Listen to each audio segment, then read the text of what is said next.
Hello मेरे प्यारे दोस्तों, आप सभी का मैं स्वागत करता हूं हमारे इस चैनल टू फॉर यू में। तो चलिए आज हम लोग बात करने वाले हैं क्रिटिकल एंगल और total internal reflection of light के बारे में। ठीक है, आज पूरी तरह से डिटेल से समझेंगे, फील के साथ आज समझेंगे कि टोटल इंटरनल रिफ्लेक्शन एग्जैक्ट होता क्या है। ठीक है, तो चलिए हम लोग बात करेंगे। तो सबसे पहले आप लोगों को कुछ बातें हैं जो कि आना चाहिए, और मैंने आप लोगों को ऑलरेडी पिछला वीडियो में बताया था। तो पिछला वीडियो अगर आप देख के आए हैं तो बहुत ही बढ़िया बात है। ठीक है, तो सबसे पहले आप लोगों को दिमाग में होना चाहिए refraction of light. Refraction of light कि रिफ्रैक्शन ऑफ लाइट होता क्या है। ठीक है, तो रिफ्रैक्शन ऑफ लाइट का मतलब जब भी कभी लाइट एक मीडियम से दूसरा मीडियम में ट्रेवल करता है तो लाइट या तो नॉर्मल की ओर बेंड हो जाता है या तो अवे फ्रॉम द बेंड हो जाता है, यानी कि नॉर्मल से दूर हट जाता है। रिफ्रैक्टेड लाइट रे, कौन सा लाइट रे बोलो? रिफ्रैक्टेड लाइट रे।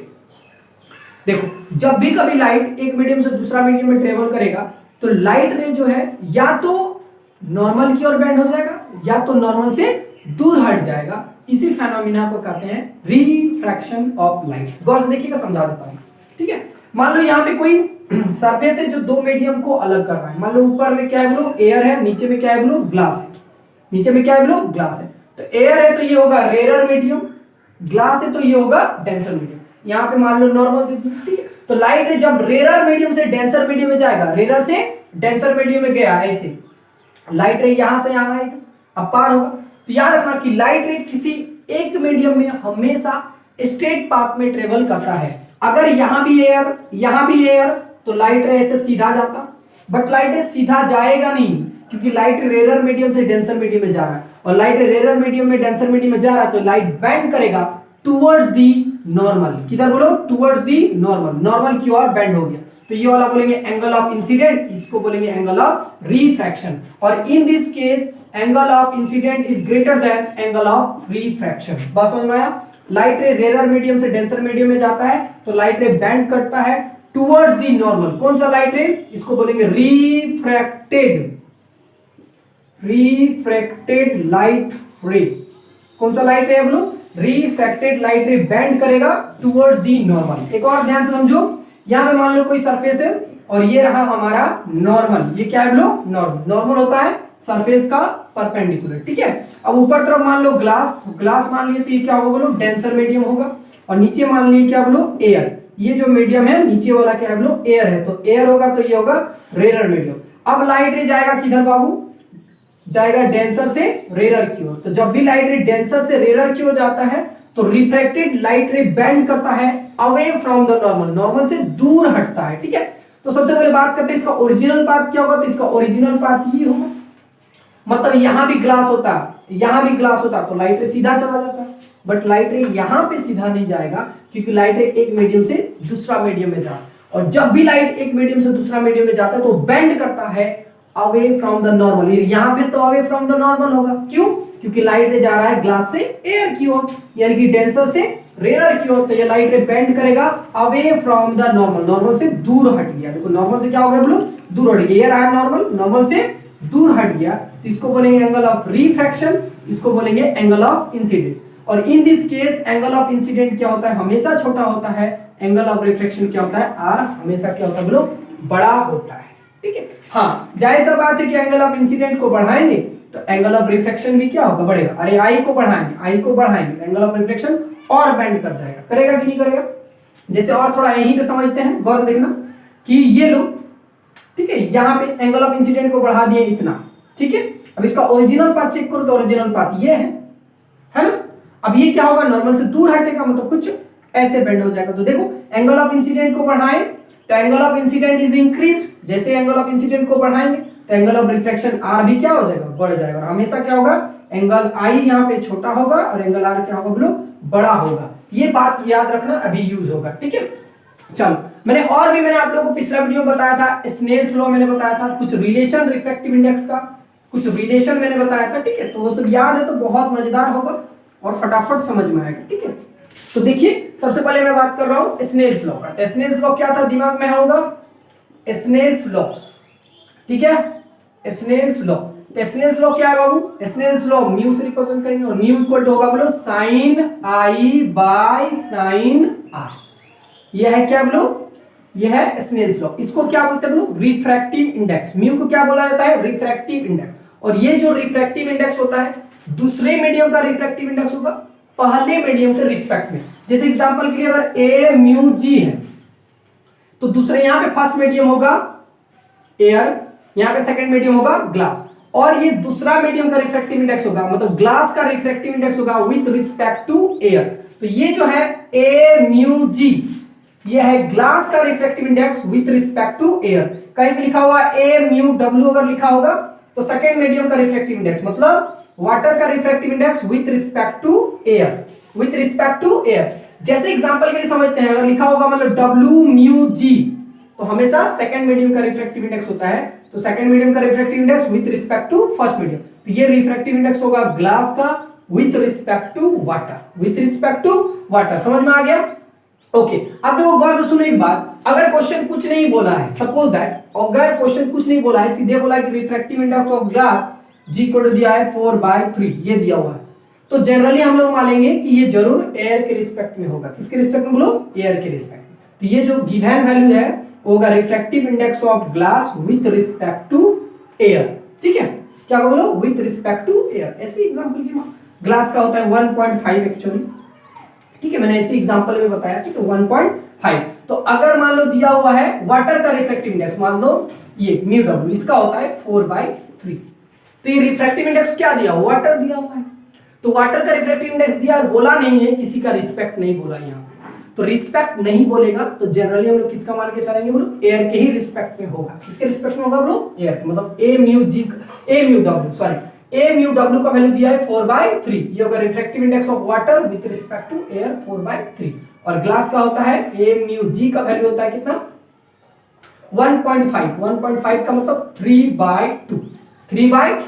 इतना सारा बात याद है? ओके, और हम लोग इसके बाद हम लोग चर्चा किए थे, इसके बाद कुछ रिलेशन के बारे में याद है? ओके, मैं रिलेशन यहां पे लिख रहा हूं, दिमाग में रखना है, ठीक है। ए म्यू याद है, ए म्यू जी इंटू बोलो G mu A is equal to कितना होता है बाबू 1, ठीक है, ये पहला रिलेशन। और इसी तरह A mu W into W mu A is equal to कितना होगा बोलो 1, ये दूसरा रिलेशन, ठीक है। और एक और relation A mu W into W mu G into ji mu A is equal to कितना होता है बोलो 1। मैंने ये सब बातें आप लोग को पिछला वीडियो में मैंने बताया था, इतना दिमाग में है तो बहुत फटाफट समझ में आएगा, ठीक है। चलो अब हम लोग बात करते हैं क्रिटिकल एंगल का। किसका बात करेंगे बोलो, क्रिटिकल एंगल, ठीक है। मैं सबसे पहले यहां पे बता देना चाहता हूं क्या लिखा हुआ है, ठीक है। तो ये जो म्यू है वो रिफ्रैक्टिव इंडेक्स से समझ में आ गया होगा। तो रिफ्रैक्टिव इंडेक्स जैसे वाटर का इतना होता है, ग्लास का इतना होता है, डायमंड का इतना होता है, ठीक है। और यहाँ पे सी जो है वो है क्रिटिकल एंगल। सी क्या है बाबू, क्रिटिकल एंगल। क्या है बोलो, क्रिटिकल एंगल। अब वो बात करेंगे कि क्रिटिकल एंगल क्या होता है, ये सब वैल्यू कैसे आया, ठीक है, तो दिमाग में रखना है। देखो तो बात करेंगे अब हम लोग critical angle.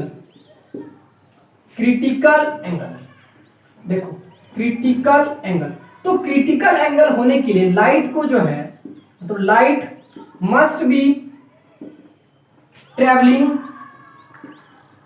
Light must be travelling from denser medium to denser medium to rarer medium, denser medium to rarer medium. Critical angle बनने के लिए लाइट को हमेशा कहां से कहां बोलो, डेंसर मीडियम से रेरर मीडियम में जाना होगा। डेंसर मीडियम मतलब दो मीडियम का आपस में कंपैरिजन करते हैं। जैसे ले लेते हैं एग्जांपल के लिए ग्लास, ठीक है, और इधर बगल में ले लिया हम एयर, ठीक है। ये फर्स्ट मीडियम मान लो ग्लास है, सेकंड मीडियम क्या है बोलो, एयर है। तो ये होगा डेंसर होगा और ये होगा क्या बोलो, रेरर होगा। तो लाइट को हमेशा डेंसर से किधर जाना पड़ेगा बोलो, रेरर को ऊपर जाना पड़ेगा, ठीक है। तो लाइट को हमेशा डेंसर मीडियम से रेरर मीडियम में जाएगा, तो अभी जाके क्या होगा, क्रिटिकल एंगल होगा। और भी एग्जांपल ले सकते हैं, जैसे वाटर हो गया, वाटर से जाना चाहिए लाइट को कहां, एयर में, ठीक है। और एक एग्जांपल ले सकते हैं जैसे ग्लास और वाटर का लेते हैं, तो ग्लास हो जाएगा यहाँ पे डेंसर हो जाएगा, और वाटर में जाएगा तो वाटर हो जाएगा क्या बोलो, रेयर हो जाएगा ग्लास के कंपैरिजन में, ठीक है। तो वाटर जो होगा ग्लास के कंपैरिजन में क्या होगा, वाटर, ठीक है, वाटर क्या हो जाएगा बोलो, रेयर हो जाएगा। तो लाइट को हमेशा ट्रेवल करना होगा, कहां से कहां बोलो, डेंसर से रेयर मीडियम में, तभी क्या होगा, क्रिटिकल एंगल पॉसिबल है, ठीक है। तो चलिए बात करते हैं और क्रिटिकल एंगल को बढ़िया समझते हैं कि क्रिटिकल एक्चुअल में होता क्या है, ठीक है। तो लाइट को कहां से कहां जाना पड़ेगा बोलो, हमेशा डेंसर मीडियम से रेयर मीडियम में, डेंसर मीडियम से रेयर मीडियम। तो गौर से देखना, मैं बढ़िया समझा दूंगा, गौर से देखना। ये मान लो कोई सरफेस है जो दो मीडियम को अलग कर रहा है, मान लो ऊपर वाला जो है एयर है, नीचे क्या है बोलो, ग्लास है। अब बात करते हैं कि ग्लास कौन सा मीडियम है, तो ग्लास है डेंसर मीडियम, एयर क्या, ये एयर क्या है, तो एयर हो जाएगा बोलो रेयर मीडियम, ठीक है। यहाँ पे नॉर्मल दे दिए, क्या दे दिए बोलो, नॉर्मल, ये है नॉर्मल। लाइट जो है ग्लास से गया, ये एंगल ऑफ इंसिडेंट आई है, ठीक है, ये क्या बोलो, एंगल ऑफ इंसिडेंट आई है। और लाइट रे एक मीडियम से दूसरा मीडियम में जा रहा है, तो लाइट रे बैंड होगा, और किधर बैंड होगा, देखो लाइट रे डेंसर से जा रहा है रेयर में, तो लाइट रे डेंसर से रेयर में जाता है, तो लाइट रे बैंड होता है away from the normal, normal से दूर हटेगा, नॉर्मल से क्या बोलो, दूर हटेगा। इसका ओरिजिनल पाथ पहले चेक करते, तो ओरिजिनल पाथ ये होना था, ऐसे सीधा जाना था, बट लाइट रे सीधा जाएगा नहीं, क्या होगा बाबू, बैंड हो जाएगा कुछ ऐसे। तो इसको बोलेंगे एंगल ऑफ इंसिडेंट, इसको बोलेंगे एंगल ऑफ रिफ्रैक्शन। यहां पे देखो गौर से, तो angle of refraction r is greater than i, मैंने बताया था ना अभी फर्स्ट में कि आर हमेशा बड़ा होगा, आई क्या होगा बोलो, छोटा होगा। अच्छा एक बात बताओ, एंगल ऑफ इंसिडेंट को बढ़ाएंगे तो क्या होगा, एंगल ऑफ इंसिडेंट को इंक्रीज कराएंगे, एंगल ऑफ इंसिडेंट को बढ़ाओ, यहां से इसको बढ़ाओ, और इसको समझ में आ रहा है, इसको क्या करेंगे, और इसको बढ़ाना चाहते हैं, एंगल ऑफ इंसिडेंट को इंक्रीज करेंगे, क्या होगा बोलो, एंगल ऑफ इंसिडेंट को क्या करेंगे बोलो, इंक्रीज करेंगे। तो मान लो इसको थोड़ा सा बढ़ाएं समझने के लिए, ये रहा एंगल ऑफ इंसिडेंट को इंक्रीज कराएं, तो ये क्या होगा, रिफ्रैक्टेड लाइट है, और इधर क्या होगा बोलो, बैंड हो जाएगा, क्योंकि अब इसका ओरिजिनल पाथ कुछ ऐसे होना था, समझ में आ रहा है, इसका ओरिजिनल पाथ कुछ ऐसे होना था, तो ये क्या होगा, नॉर्मल से हमेशा दूर हटेगा, तो बैंड होगी, ठीक है। इसको और थोड़ा इंक्रीज कराएंगे, ठीक है, इसको और थोड़ा इंक्रीज कराएंगे, और थोड़ा इसको इंक्रीज कराएं, ऐसे दिख रहा है ना, इसको और थोड़ा इंक्रीज कराएं, तो इंक्रीज कराएंगे तो ये मान लो ऐसे चला गया, ठीक है, मान लो ये ऐसे चला गया, मतलब ये वाला एंगल कितना हो गया बाबू, 90 डिग्री, वाला एंगल कितना हो गया, 90 डिग्री। तो when the light ray passes from denser medium to rare medium, जब भी लाइट रे डेंसर मीडियम से रेयर मीडियम में जाता है, तो लाइट रे बैंड होता है away from the normal, normal से दूर हटता है, नॉर्मल से क्या होगा बोलो, दूर हटेगा। और जब एंगल ऑफ इंसिडेंट को बढ़ाएंगे तो एंगल ऑफ रिफ्रैक्शन भी क्या होगा, बढ़ेगा, एंगल ऑफ रिफ्रैक्शन भी क्या होगा, बढ़ेगा, यानी कि इंक्रीज्ड होगा, क्या होगा बोलो, इंक्रीज होगा। गौर से समझना कि when the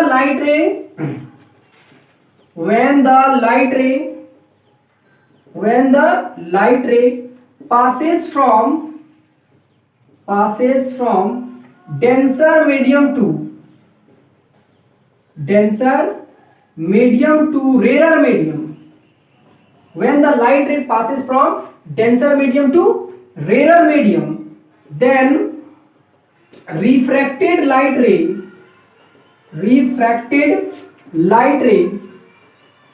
bends away from the normal,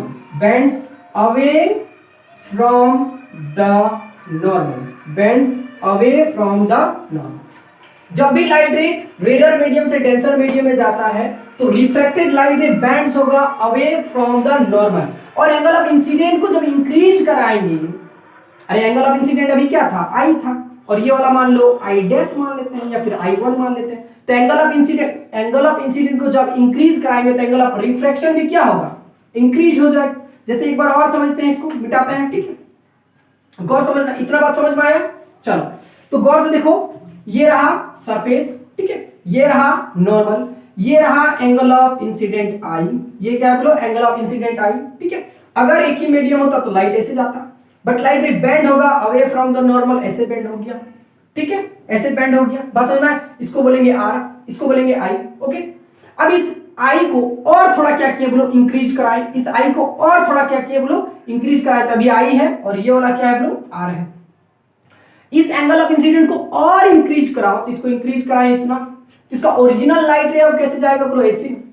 तो ये क्या होगा, हमेशा लाइट रे away from the normal, normal से क्या होता है, बेंड होता है, तो इसको बेंड करा दिए, फिर से ऐसे बेंड हो गया, ठीक है। इसको थोड़ा और इंक्रीज कराएं, तो जैसे इसको थोड़ा और इंक्रीज कराएंगे तो अब बेंड हो जाएगा ऐसे, मतलब रिफ्रैक्टेड लाइट रे क्या हो जाएगा बोलो, 90 डिग्री हो जाएगा। तो इस एंगल ऑफ इंसिडेंट को क्रिटिकल एंगल कहेंगे। इस एंगल ऑफ इंसिडेंट को क्या कहेंगे बोलो, क्रिटिकल एंगल सी कहेंगे। जिस एंगल ऑफ इंसिडेंट पर रिफ्रैक्टेड लाइट रे कितना हो जाए बोलो, 90 डिग्री हो जाए। रिफ्रैक्टेड लाइट रे क्या हो जाए बोलो, 90 डिग्री हो जाए। बात समझ में आया। तो certain angle of incident at which angle of refraction will be 90 degree, this angle of incident is called critical angle. बात समझ में आया। तो व्हेन द लाइट रे passes from denser medium to rarer medium, then refracted light ray bends away from the normal, and when the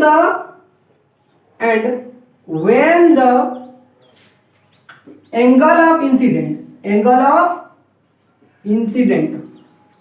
when the angle of incident is increased,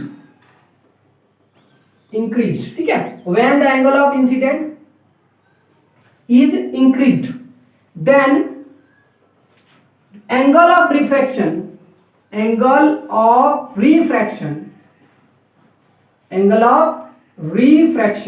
is also increased, बोलो increased। अरे जब angle of incident को बढ़ाएंगे तो angle of refraction भी क्या होगा, बढ़ेगा। बट एक पार्टिकुलर एंगल ऑफ इंसिडेंट पर, एक सर्टेन एंगल ऑफ इंसिडेंट पर, इस एंगल ऑफ इंसिडेंट पर रिफ्रैक्टेड लाइट रे ये ऐसे रिफ्रैक्ट हो जाएगा, मतलब 90 डिग्री से क्या हो जाएगा लोग, रिफ्रैक्ट हो जाएगा। बात समझ में आया। तो इस एंगल ऑफ इंसिडेंट को हम लोग क्या कहेंगे, क्रिटिकल एंगल कहेंगे। क्या कहेंगे लोग, क्रिटिकल एंगल। जिसे एक बार और समझते हैं। मान लो यहाँ पे सरफेस है, यहाँ पे क्या है लोग, नॉर्मल है। मान लो ये एक ऐसा एंगल ऑफ इंसिडेंट है जिस एंगल ऑफ इंसिडेंट पर रिफ्रैक्टेड रे क्या हो जाए, ऐसे चला जाए, ऐसे, मतलब यहां से यहां तक एंगल कितना हो जाए बोलो, 90 डिग्री हो जाए। तो इस एंगल ऑफ इंसिडेंट को क्या कहेंगे, क्रिटिकल एंगल सी कहेंगे। इस एंगल ऑफ इंसिडेंट को क्या कहेंगे बोलो, क्रिटिकल एंगल सी कहेंगे। बात समझ में आया। तो लिखेंगे a certain angle of incident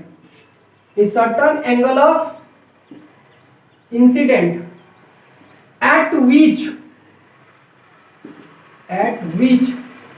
the angle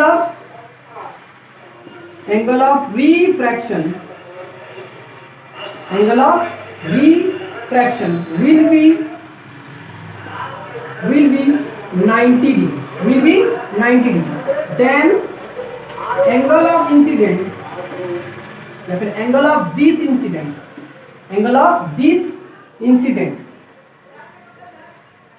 is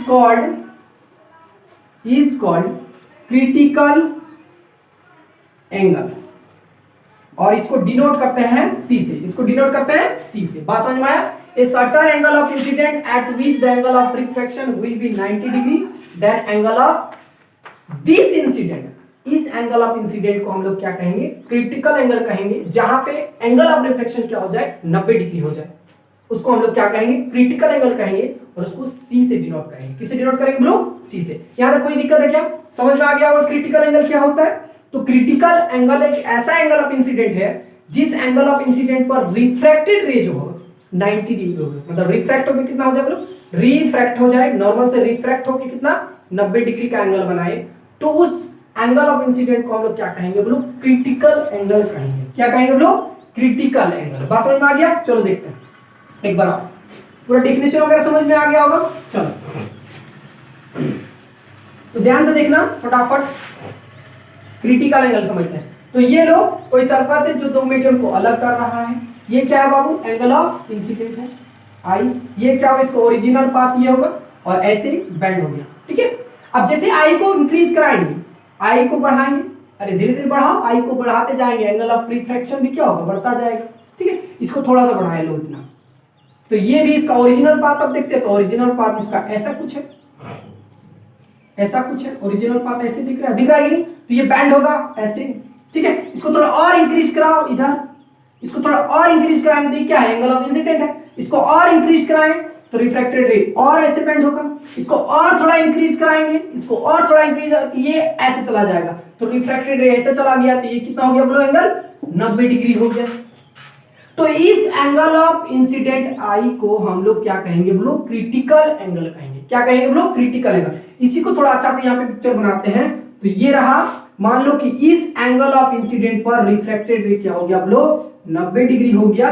तो इस एंगल ऑफ इंसिडेंट आई को क्रिटिकल एंगल सी कहेंगे। तो सी क्या है बाबू, सी है क्रिटिकल एंगल। क्रिटिकल क्या है बोलो, क्रिटिकल एंगल। समझ में आया?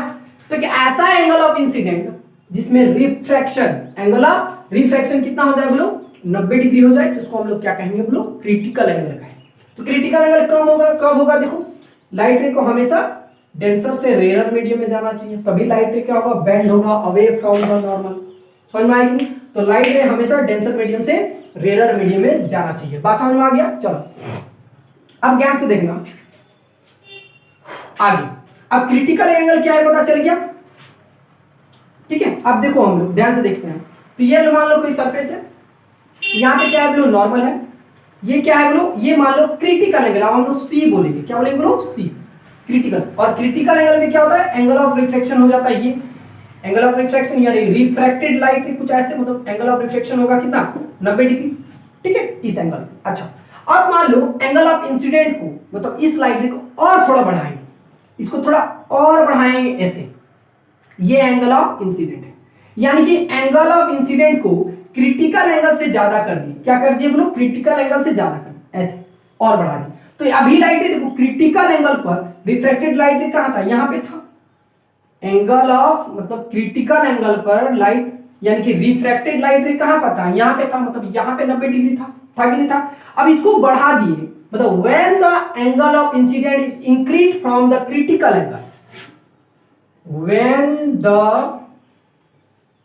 Angle of incident increased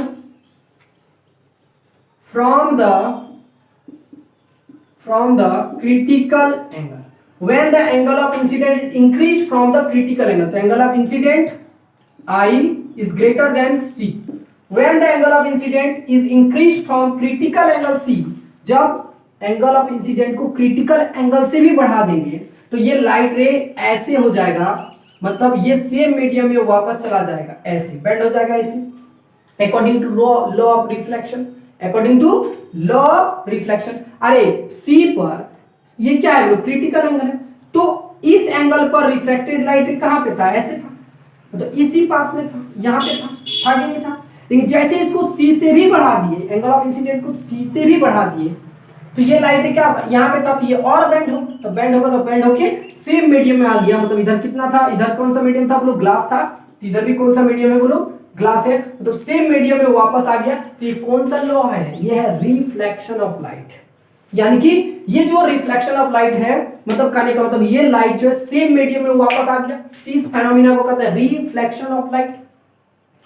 but इसी फेनोमेना को हम लोग क्या बोलेंगे, total internal reflection of light, क्योंकि लाइट रे जो है, ठीक है, दूसरा मीडियम से पहला मीडियम में वापस आ गया, दूसरा मीडियम से पहला मीडियम में वापस आ गया, तो इसी फेनोमेना को कहते हैं total internal reflection of light. ध्यान से देखो, तो when the angle of incident is increased, when the angle of incident is increased, यहां छूट गया, is increased from critical angle, then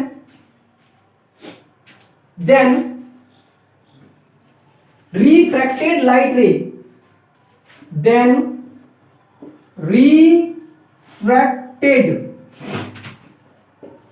light ray, ठीक है, refracted light ray, ठीक है, come back to the refracted light ray, come back to the same medium, come back to the same medium, come back to the same medium according to law of reflection of light, law of reflection of light।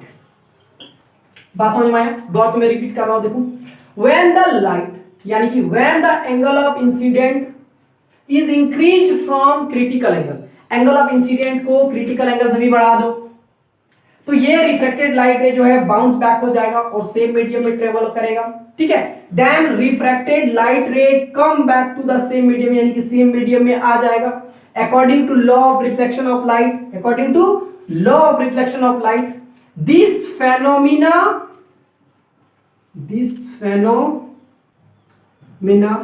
of light is called total internal reflection of light, total internal reflection of light। याद रखना इसको क्या बोलेंगे, इसी phenomena को कहते हैं हम लोग total internal reflection of light. यहाँ पे टोटल क्यों कह रहे हैं, क्योंकि लाइट एक दूसरा दुनिया में गया और फिर वापस अपना दुनिया में आया। मतलब कहने का मतलब लाइट एक ग्लास से ट्रेवल कर रहा था, ग्लास से पहले दूसरा मीडियम में गया और दूसरा मीडियम से फिर बेंड होके अपना मीडियम में आया, मतलब ग्लास में गया और फिर किस में आ गया, वो ग्लास में ही आया। ग्लास में पहले ट्रेवल कर रहा था, अब रिफ्लेक्शन होके ग्लास में ही आ गया तो उसको हम लोग बोलेंगे total internal reflection of light. इसको दिमाग में ऐसे याद रखना कि लाइट रे जब दूसरा दुनिया से अपना दुनिया में वापस आता है उसको बोलते हैं हम लोग total internal reflection of light according to law of reflection of light. समझ में आएगी नहीं? तो जब भी लाइट रे क्रिटिकल एंगल से ज्यादा होगा, जब भी लाइट रे क्रिटिकल एंगल से ज्यादा होगा, क्रिटिकल एंगल से ज्यादा होगा तो incident ray, when the incident ray is greater than critical angle then angle of refraction या फिर reflected light ray bounce back to the same medium according to law of reflection of light this phenomena is called total internal reflection of light, total internal reflection of light। अच्छा condition का बात करते हैं total internal reflection का condition क्या होना चाहिए, condition for total internal reflection of light, condition for total internal reflection, condition for total internal reflection of light, condition for total internal reflection of light।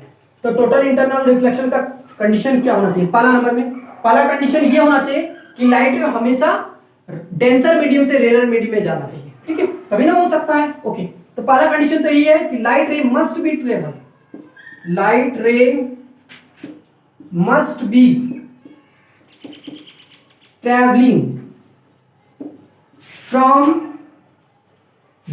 denser medium to rarer medium, denser medium to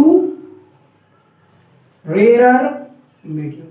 तो light रे को पहला condition तो यही होना चाहिए कि light रे हमेशा डेंसर मीडियम से रेयर मीडियम में जाना चाहिए, तभी क्रिटिकल एंगल होगा, क्रिटिकल एंगल से बढ़ा देंगे तो फिर क्या हो जाएगा बोलो, total internal reflection of light हो जाएगा। होगा कि नहीं होगा? और क्या होना चाहिए दूसरा कि angle of incident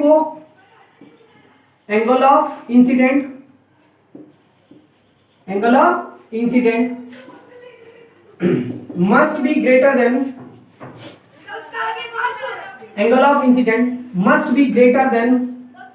critical angle.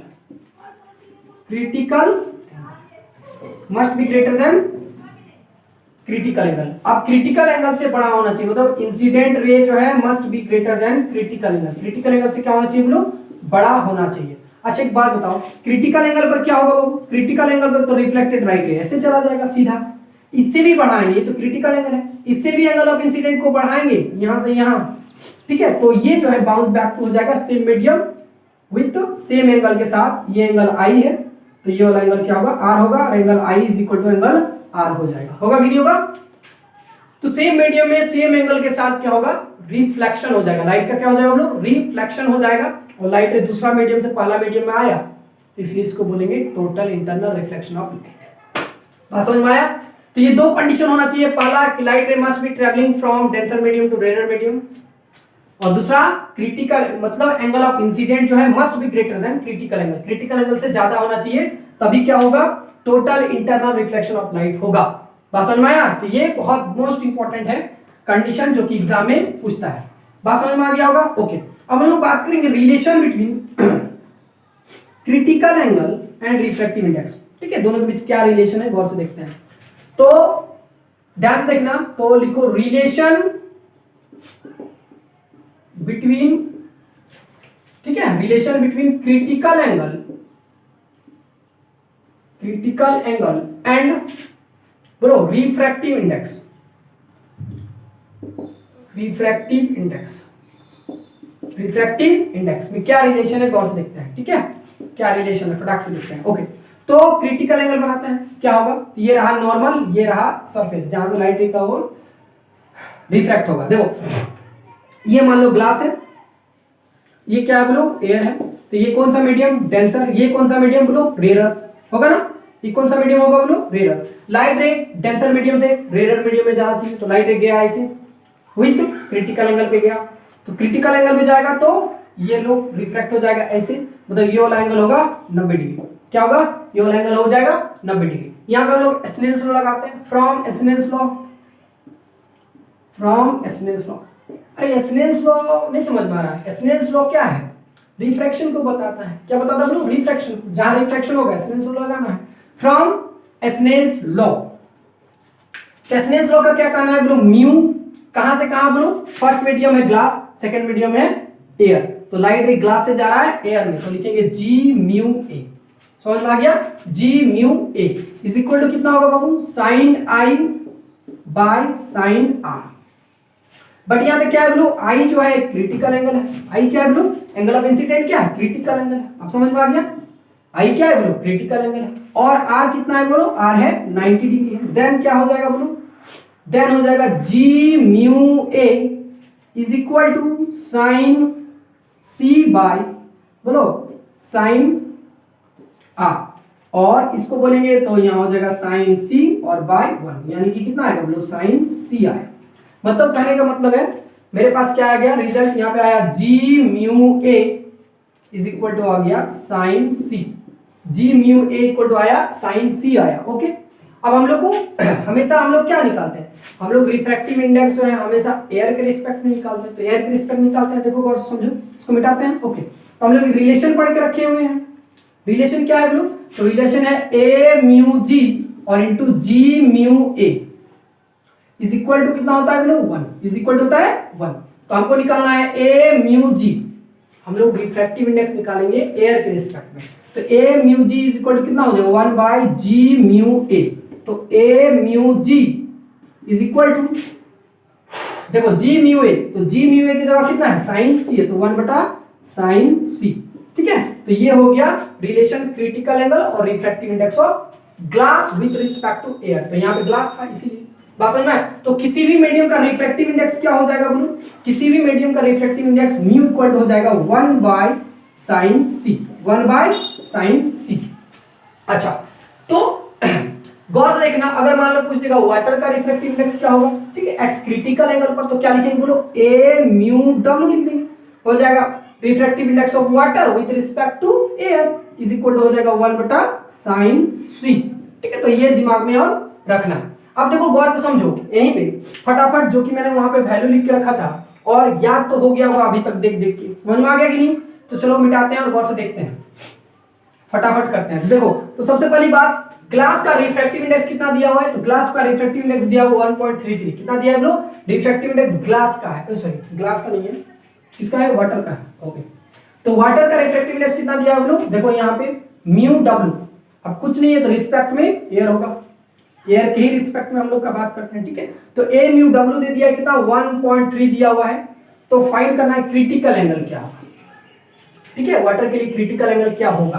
ठीक है, तो गौर से देखो, फॉर्मूला सीधे लगाएंगे, A mu W is equal to 1 by sine C, तो साइन सी इक्वल टू कितना हो जाएगा, साइन सी इक्वल टू हो जाएगा 1 बाय ए म्यू डब्ल्यू, तो sine C is equal to 1 by a mu डब्ल्यू का वैल्यू 1.33, ठीक है, तो सी उधर हो जाओ तो हो जाएगा साइन इनवर्स, ठीक है, 1 बाय 1.33, और इसको सॉल्व करने पर कितना आता है, देखो वहां पे 48 है, तो 48.75 डिग्री। ठीक है, तो ये हो जाएगा क्रिटिकल एंगल किसके लिए बोलो, वाटर के लिए। ठीक है, तो ये सब चीज याद रखना कि साइन इनवर्स पता ही होगा, ठीक है।